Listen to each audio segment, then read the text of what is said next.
बातमीकडे छत्रपती संभाजीनगरमध्ये बच्चू कडूंच्या नेतृत्वात दिव्यांग आक्रोश मोर्चाला सुरुवात झालेली आहे। दिव्यांग आणि शेतकऱ्यांच्या विविध मागण्यांसाठी हा मोर्चा काढण्यात आला।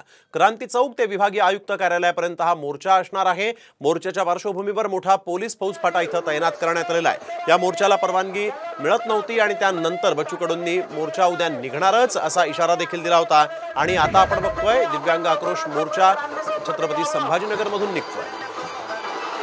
बच्चू कडू या मोर्चाचं नेतृत्व करतायत आणि यावेळेस मोठ्या प्रमाणात पोलिसांचा फौजफाटा देखील तैनात करण्यात आलेला आहे। छत्रपती संभाजीनगरमधल्या क्रांती चौक ते विभागीय आयुक्त कार्यालयापर्यंत हा मोर्चा निघणार आहे।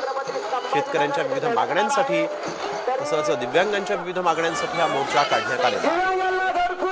संभाजीनगरमध्ये बच्चू कडूंच्या नेतृत्वात दिव्यांग आक्रोश मोर्चाला सुरुवात झालेली आहे। मोठ्या संख्येने शेतकरी दिव्यांग बांधव इथे उपस्थित आहेत।